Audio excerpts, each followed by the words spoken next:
What interested me initially in like climate action and advocating was feeling like it was quite a personal story I had with this one specific ecosystem. As a kid, I went to the tide pools with my mom really frequently, like learned different plants and animals and how they function within that like really focused little ecosystem. I saw this tide pool that I would go to all the time look dramatically different.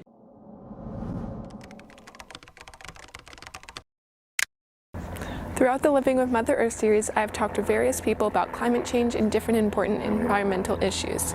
In this final episode, I will talk with Kamille Lang from the Office of Sustainability, San Mateo County, about what are the different things you can do and how you can learn more about these important issues.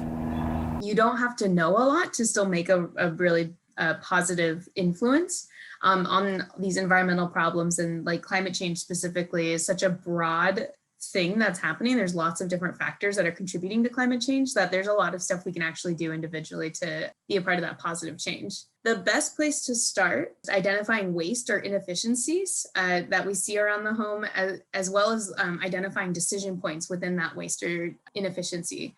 So for example, if you notice that you have a family member who is really not so great at remembering to turn off lights when they leave a room, I would start at first by turning off those lights, of course, but then also doing a little research on what the impacts of excessive energy use are in a home. The next step would be to identify decision points. It doesn't make sense to throw away perfectly functional light bulbs now that you are using. You shouldn't change those light bulbs now that you're into the environment or whatever. So this is a great time to do some more research and know what energy efficient options are available. So that way, when you are at a store purchasing light bulbs in the future, you know what to look for.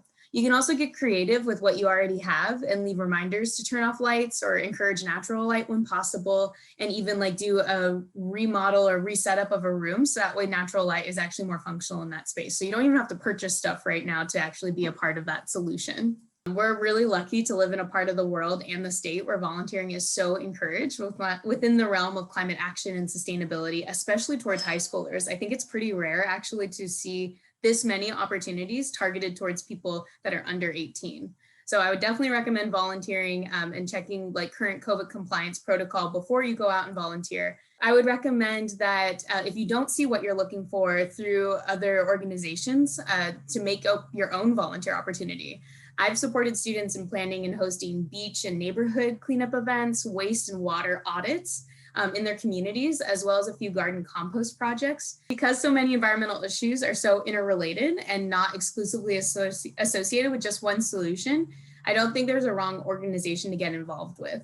I would look at organizations within our region that are located in an area that is impacted by those issues that you're interested in getting involved in, as well as an organization that's looking to educate and bring awareness to individuals who participate. If you start volunteering with an organization, I'm hoping that you gain a little bit of information from them about what these issues are and you can start talking about it. We can do things individually to help make this positive impact, but really sharing that and help encouraging the people we care about to participate in collective action is what's going to actually make that positive change. And when we share our ideas and help each other achieve our goals in collaborative and collective climate action, we'll actually get there much faster.